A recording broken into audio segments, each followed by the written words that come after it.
شہرزاد کا سنہری چیتا، مصنفہ منیزہ شمسی۔ یہ کہانی ہے ایک ننھی سی حساس بچی شہرزاد کی، جو اندر سے ٹوٹتی جا رہی تھی لیکن باہر سے خاموش اور معصوم نظر آتی تھی۔ اس کی عمر صرف 7 سال تھی، مگر اس چھوٹی سی عمر میں ہی اس نے جذباتی، سرد مہری، محرومی اور ناپسندیدگی کا وہ زہر چکھ لیا تھا جسے بڑے بھی سہ نہ سکیں۔ شہرزاد کا خاندان دکھاوے میں مکمل تھا لیکن اندر سے خالی۔ اس کا باپ ایک مصروف، لاتعلق شخص اکثر گھر سے غائب رہتا یا جب گھر میں ہوتا تو خاموش رہتا۔ اس کی ماں مہرو ایک خود پسند عورت جو بظاہر نفیس اور مہذب تھی، مگر اندر سے غصہ بھرا رویہ رکھتی تھی، خاص طور پر اپنی بیٹی شہرزاد کے لیے۔ ماں کی ساری توجہ، سارا پیار، سارا فخر صرف بیٹے شاہ رخ کے لیے محسوس تھا۔ شاہ رخ خوبصورت، ذہین اور باتونی لڑکا تھا۔ ماں کی ہر بات پر ہاں میں ہاں ملاتا، ماں کا لاڈلا۔ جب بھی شہرزاد کچھ پوچھتی یا کچھ چاہتی، ماں کا لہجہ سخت ہو جاتا۔ بس بہت ہو گیا، چپ کرو، تم ہمیشہ ضد کرتی ہو، یا تم کبھی خوش نہیں رہ سکتی، ہمیشہ رونا دھونا۔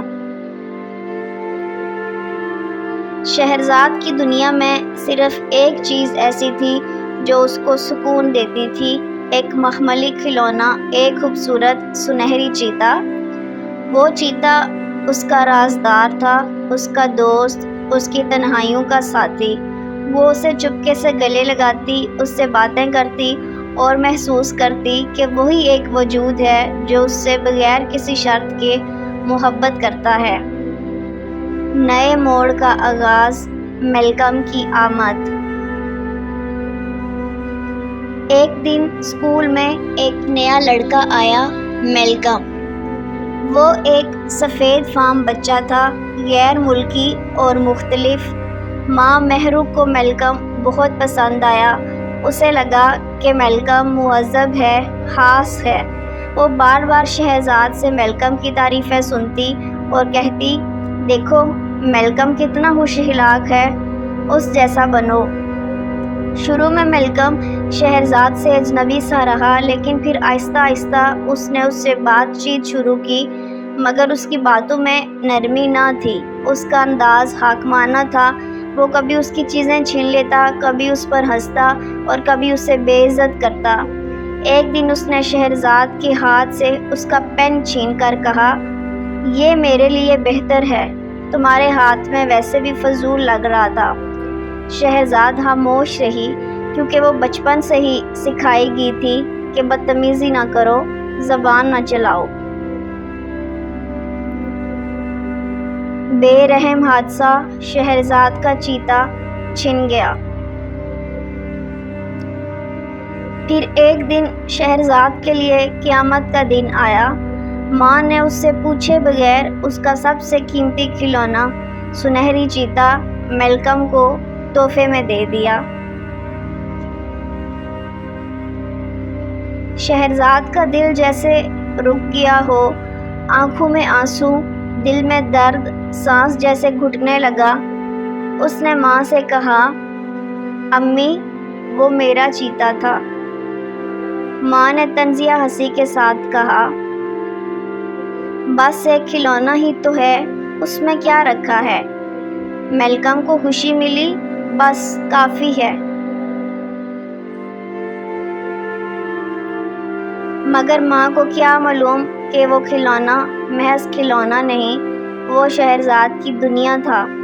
تباہی، میلکم کا ظلم۔ میلکم نے وہ چیتا لیا اور اسکول لے گیا۔ وہاں اس نے اور اس کے دوستوں نے اس کے ساتھ ایسا سلوک کیا جیسے وہ کوئی ردی کی چیز ہو۔ انہوں نے اس کی دم کھینچی، آنکھیں نوچی، جسم پھاڑ ڈالا۔ چیتے کی جو باقیات شہرزاد کو واپس ملی، وہ کسی لاش سے کم نہ تھیں۔ جب اس نے اپنے چیتے کی بکھری ہوئی خون آلود آنکھیں دیکھی، اس کا دماغ سن ہو گیا۔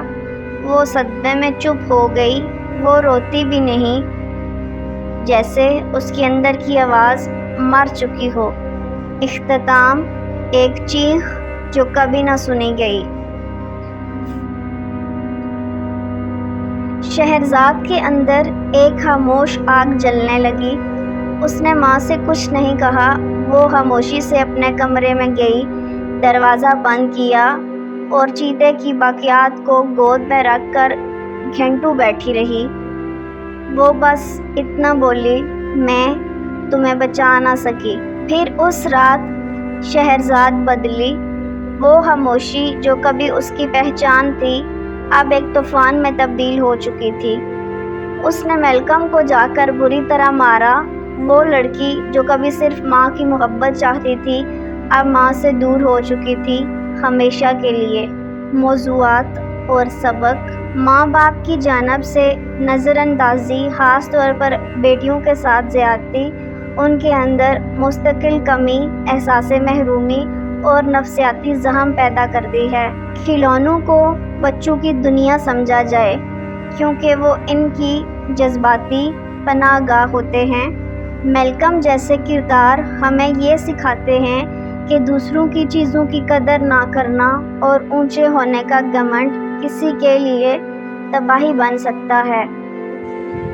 شہرزاد جیسی بچیاں ہمارے معاشرے میں اکثر چپ رہتی ہیں، لیکن ان کی خاموشی میں بھی ایک چیخ ہوتی ہے جو اکثر ہم سن نہیں پاتے۔